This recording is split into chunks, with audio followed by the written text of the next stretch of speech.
I never really believed in ghosts, not until that fall semester at college. I've always thought ghost stories were just for fun, something people told around a campfire to get a little scared. But what happened to me wasn't fun, and it just wasn't a story. It was real, and it's something I'll never forget. I was a sophomore at a small college in the Midwest, and I had just moved into a new dorm at the start of a semester. My school was old, one of those colleges with buildings that have been standing for over 100 years. Some of the dorms were ancient, and the one I ended up in had a reputation of being haunted. At the time, I didn't care. It was cheap, and I didn't have to share it with anyone. That was enough for me. The first few weeks were normal. I got settled into my classes and hung out with friends, the usual stuff. The only weird thing was my room. It was always cold. Even though it was September and still warm outside, my room felt like a freezer. I told myself it was just an old building with bad insulation. No big deal, right? But then things started happening. The first strange thing I noticed was small. I put my keys on the desk when I got back from class, but later I found them on the floor or sometimes in a completely different spot, like my bed or the windowsill. I figured I must have moved them and forgot. Then, one night, I came back from the library and found my door unlocked. I was sure I had locked it before leaving, but again, I just brushed it off. It wasn't until about a month in that things got really weird. One night, I woke up around 2 a.m. to the sound of scratching. At first, I thought it was just the wind outside or maybe a tree branch hitting the window, but the sound wasn't coming from outside. It was coming from the inside of the room, like something was scratching the walls. I turned on my lamp and looked around. Nothing seemed out of place, but the scratching continued. It wasn't loud, just soft, like nails on wood. I got up, checked the walls, the closet, even under the bed, but there was nothing. I laid back down, but I didn't sleep much that night. After that, the scratching became a regular thing. Every few nights I wake up to it, always at the same time, around 2 a.m. I was starting to lose sleep, and it was really starting to mess with me. I told a couple of friends about it, but they laughed it off, saying it was probably just mice or pipes creaking in the old building, but I knew it wasn't that. One night, I was lying in bed, wide awake,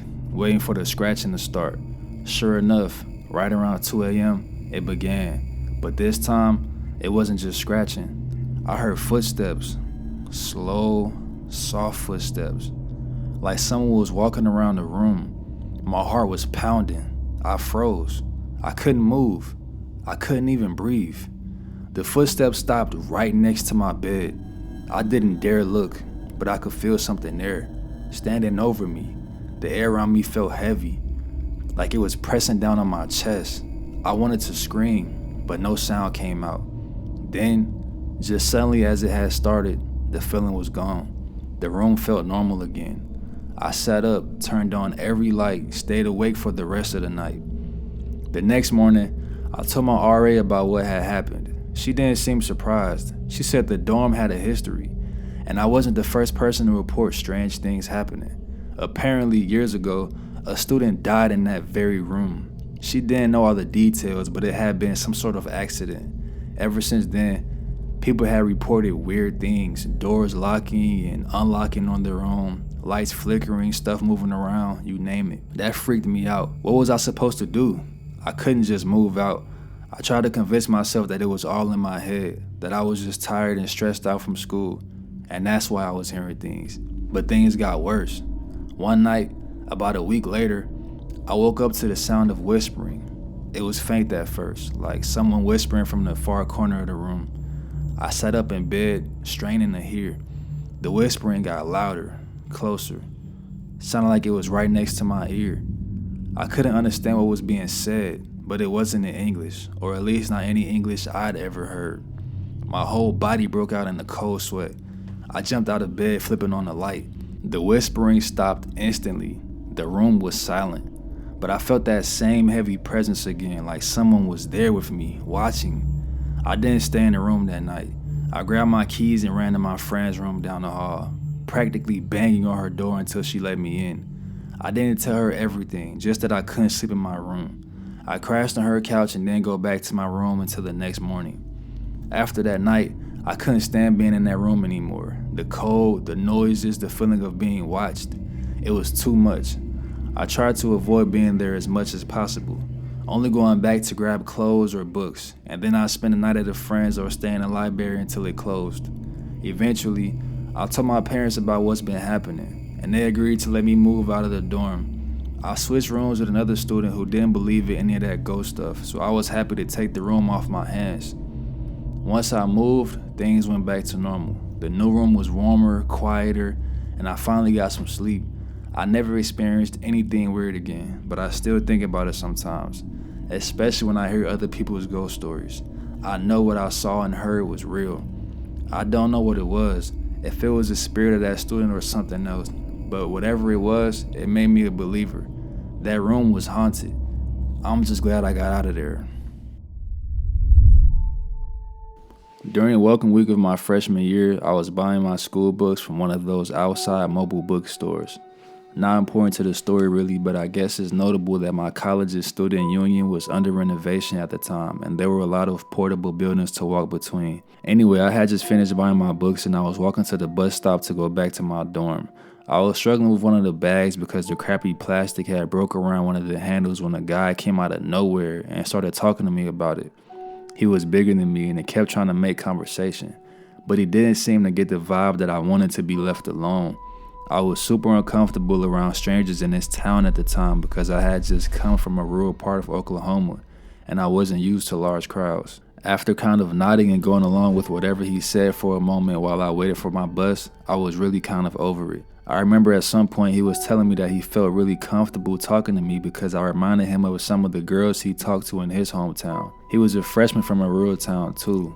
Needless to say, I was relieved when my bus came and he watched me board it from the sidewalk. Chalked it up to a first week thing. My campus was huge, so I'd never see him again, right? Well, fast forward a week when I've gone to a few classes. I'm kind of familiar with where the buildings are. I was getting myself some lunch at one of the makeshift portable cafeterias when I thought I heard someone trying to get my attention. It's packed, but I somehow get my food in a decent amount of time. As I'm checking out, I saw a guy waving at me. Although I didn't fully recognize him until I was staring for a while. Remembering this guy from last week, I suspected it was him trying to get my attention. I located my nearest exit, again, cause it was weird how enthusiastically he was waving at me. There were a ton of people there for lunch, plus I wanted to find my classroom and still eat my lunch. I gave him a short wave just so I wasn't flat out ignoring him and I began walking to the door. Once outside, I started to leg it to my next classroom building, rationalizing that maybe the guy wasn't the same dude and it was someone else who had mistaken me for someone else. At this time, I'd already met a few people that told me I looked like someone else they knew, so maybe it was one of those times, but it wasn't. Lo and behold, dude had also just left the cafeteria portable and was following my path behind me towards the classroom building, which I'll admit was a common one, but something told me he was trying to catch up. I resumed life as normal, telling myself whatever, maybe he has a class here too and I'm just being paranoid. I continued to my classroom and sat outside the door, figuring maybe he hadn't seen what floor I'd gone to and I could eat in peace. I'm just about to dig into my sandwich when dude rounds the corner and starts making his way to me. Before he even got a chance to speak, I gathered my stuff and started getting up. He started talking to me, saying he just wanted to talk and wanted to make friends, which I'll admit made me feel bad. I told him I'm sorry, but I'm just here to go eat lunch and go to class. I remember feeling the need to say that I had a boyfriend, which I did at the time, although he lived an hour away. In retrospect, I don't know if he even had an interest like that for me. Either way, dude gave me weird vibes and I felt like a jerk for a long time. I guess I still do, and I consider that dude may have just been lonely and awkward and wanted to confide in me because I looked like a type of person he was comfortable with. But still, dude following me from one building to another to watch me eat lunch just didn't sit well with me. Anyway, I never saw him again after that.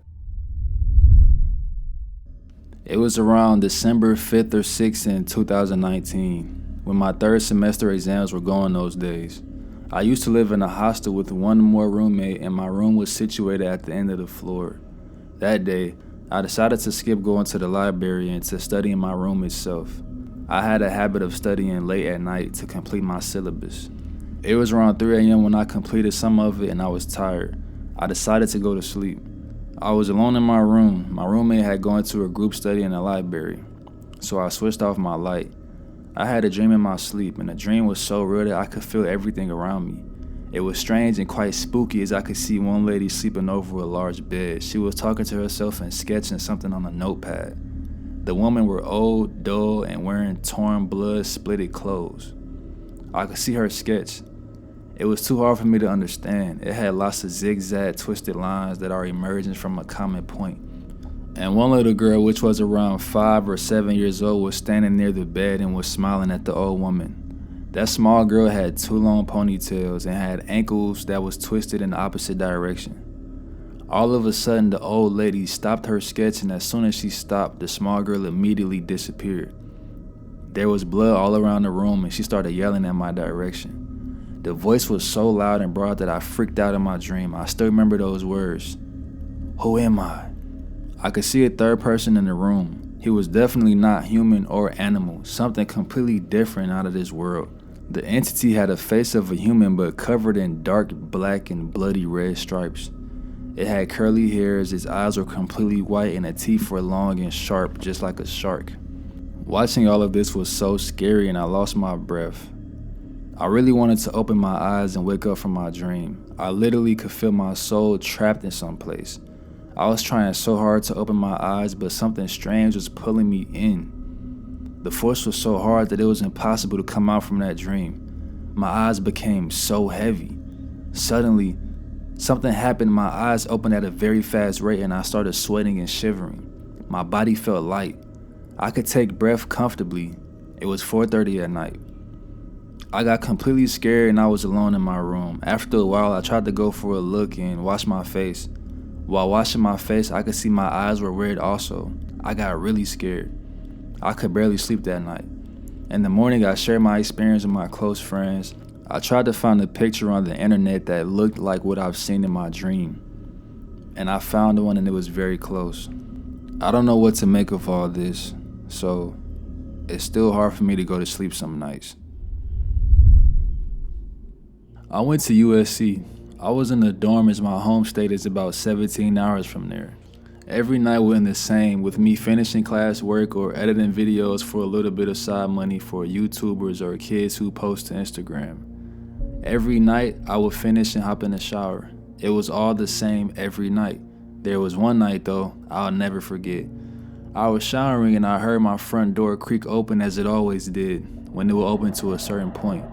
I quickly turned off my shower and listened for any sounds. Not a sound. I had my phone on the sink and I decided the best thing to do was call one of my buddies. I called him and he answered. He sounded very sluggish, like he didn't want to go anywhere, but as soon as I told him what I heard, it was almost like you could hear his eyes open over the phone. He set his phone down and got clothes on, then returned to the phone and started talking to me. Then I heard a loud crash of what sounded like a piece of metal. This was weird to me as I didn't have very many things in my dorm that were made of metal. My friend asked me what had happened and I told him I had no clue. I heard his front door open over the phone and then he said he'd be right up. I hear loud footsteps coming down the hallway that sounded like a jog. I quickly dried off, threw my clothes on, and received a text from my friend. He said, "I'm outside your door. It's wide open and I hear heavy breathing." I replied, "Throw the door open and I will come out as I hear the door hit." I prepared myself by the door handle to be sure I do as I told him. I hear the door hit the wall and I threw open the door. I see nothing. My friend looks at me and then looks around the room. The room was untouched. We look around the room and find nothing, with both our eyes still wide open. We walk down to his room for the night and I decide to sleep there. We wake up the next morning and we go check my room one more time. We open the door and this time my pillows and blankets were thrown across my floor. We pick up the blankets and pillows before noticing that there were some scratches on the wall that had never been there before. We got campus security and they checked our room, but they figured it was just us messing with them, saying that we would need to pay for the damages. Luckily, my friend and I talked him into believing us and he called some local ghost hunters. Nothing about them was professional and they found no evidence. Me and my friend to this day never forget what had happened in that dorm, room 327 on USC. What do you guys think it was? Perhaps the most infamous of campus murders, this story is a tale of horror, rape, blood, murder, and Ted Bundy, the famous and prolific serial murderer. The horror began on the evening of January 15th, 1978, at the Omega Chi sorority house on the Florida State University campus. The Omega Chi sisters were mostly settled in for the evening, though earlier some had gone out and were now returning home. One of the young women had just said goodnight to her date, and as she entered the back door, she could see a man preparing to leave out the front door of the house. This was strange, as men were not allowed past curfew. and it was nearly 3 a.m. So she found the sorority president to discuss this strange event. As they stood in the corridor, Karen Chandler came stumbling out into the hall with a broken jaw and arm. Through Karen's open room door, they could see Karen's roommate, Kathy Kleiner, sitting on her bed cross-legged with blood running down her chin. The young woman in the corridor was suddenly frightened and ran to each of the rooms, flinging open the doors and discovering more horrors. Margaret Bowman lay dead in her room, choked to death with nylon pantyhose, her skull crushed by Bundy's club. Lisa Levy was mortally wounded, also bludgeoned in the same manner with one of her nipples nearly bitten off. 30 days passed before Bundy was arrested. During that time, the Chi Omega sisters lived in fear of further attacks, and male friends of the sorority slept outside the bedrooms at Chi Omega House. During the month, Bundy was still on the run. He managed to murder another victim, a 12-year-old girl. By the time he was caught, he was suspected of more than 36 murders. Over 10 years after Bundy was tried and convicted, he was put to death for his horrendous crimes.